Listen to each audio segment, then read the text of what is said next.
It's a membership organisation for people working in digital marketing or e-commerce around the world.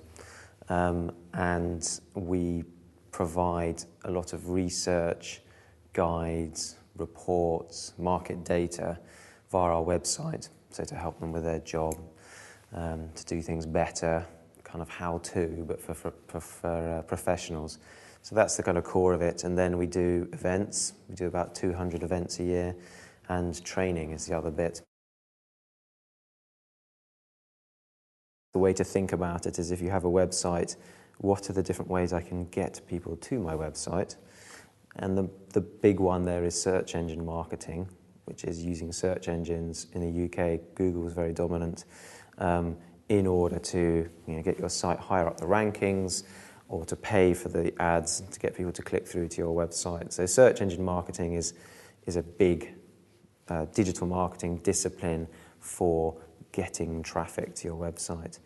In terms of once they're actually on the website, then there's all sorts of things what you want them to do. Well, usually you want them to do something: buy, register, inquire, look at lots of pages of content if you're a publisher.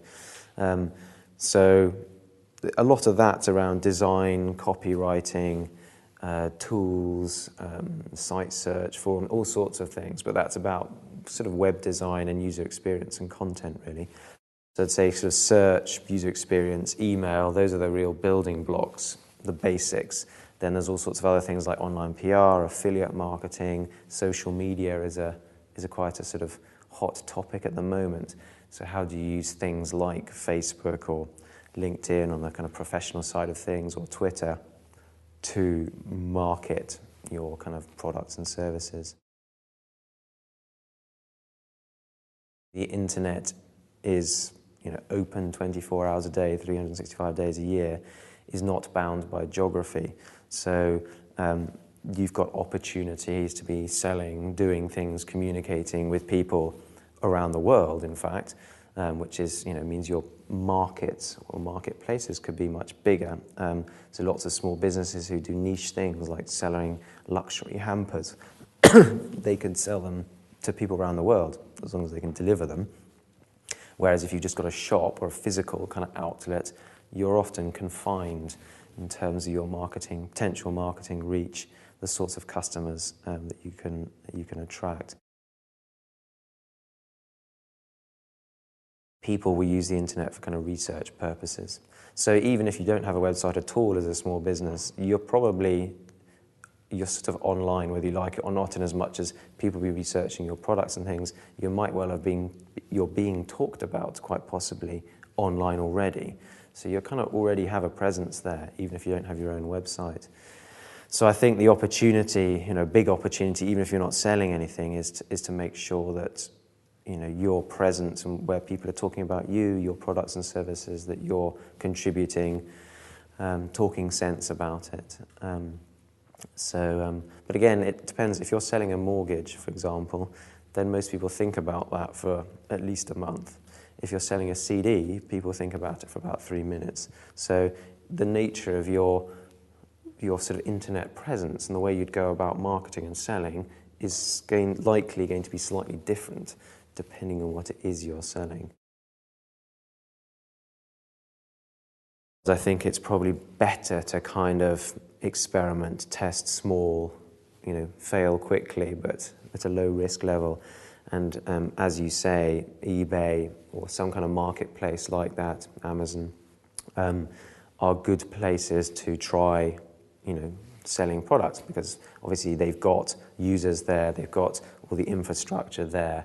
So your job then is about selling online. So that might be just things like pricing, product imagery, copywriting, the actual fulfillment. If you're the person having to send stuff out, and logistics, you realise that people want to return stuff, you realise that there's fraud. There's all sorts of things which you probably didn't think about, so there's kind of reality to doing it, which I think is better to do on a sort of small scale. So you might start selling on a third-party site like that. You could graduate to having something, again, quite simple. There are tools like WordPress, which is a sort of blogging platform, which is actually quite sophisticated now in terms of the allows you to sort of customize the look and feel, but it also has sort of plugins, sort of modules of functionality, including e-commerce, or you can use something like PayPal or Google Checkout to do it, where again, that is then your own site, but it's not expensive. I mean, all of those things are sort of free, basically. Someone needs to put them together, though, a designer or a web agency or someone. You're basically building trust purely on the experience of the site. People are sort of disproportionately or strangely persuaded by or believe in the credibility and trust a website based on how easy it is to use and how it looks. So, which has actually nothing to do with really how credible that company may or may not be, but I guess it's the same way that people can't help but to judge people by the way they look, by the way they talk. The same is true online. So if you have a credible, trustworthy looking website which works well, which is easy to navigate, that engenders trust in people. Much more so than any kind of logos, badges, accreditation things, because anyone can fake those. So it's and things like sometimes websites will have a phone number. They'll put a phone number on there, and quite often with unknown brands, people will phone the phone number just to check someone answers it. So there's sort of little tricks, I suppose, like that. If you want to try and get someone to try and buy something which they don't normally buy, you might find you're much more likely that you could achieve that in an evening or a weekend than you could during the day. So that's just sort of like a day parting thing. The other obvious thing is to look at the actual usage patterns on your website.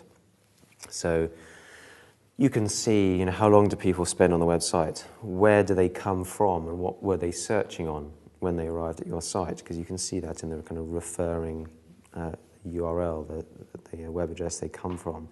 So the nature of the search phrases and terms will give you an insight into kind of what they're trying to achieve. Is it a product thing, or is it more like a question, like a need they have? How long do they spend on the site? Do they use the search bit of the site, or do they sort of browse around? Sometimes you could structure the site navigationally, and some people do this, where there's one sort of an area of the site which is very functional, like a catalogue almost, and you browse by brand or product, whatever it is. And then there'll be another one which is a sort of either like a gift finder or some kind of wizard, or sometimes even it says inspire me, so it's you tell me what to buy. So in that sense, you don't need to try and second guess, because the navigation allows them, depending on what mood they're in, to find their own way through it. So the vast proportion of mobile activity is people communicating with each other, not businesses communicating with them. So that kind of push marketing, I think lots of brands and businesses so far have been understandably very wary of that, because again, you could once you send it, it might be in the day for you, but that person might be asleep for whatever reason, or you send it at the middle of the night. I mean, the potential to get it wrong is quite high. So I think there is again, I don't think any sort of easy answer to that, other than I would be extremely careful about making very sure that they've asked for it, that there are guidelines around this. The Mobile Marketing Association and I think the DMA publish sort of guidelines around the unsubscribe or opt-out mechanism. So if someone's text stop back, you need to take them off the list and things.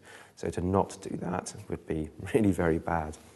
So I think it's early days really on that, and certainly that kind of push marketing, I think you have to be quite kind of careful of. So I'm, at the moment, as I say, I think the big growth is actually in people using their mobile phones basically just as internet devices. So they would be looking at your website actually just on their phone. So I don't think mobile marketing as in sending stuff to people, I think it will pick up, but I don't think it will necessarily ever get that huge, because people, it is invasive.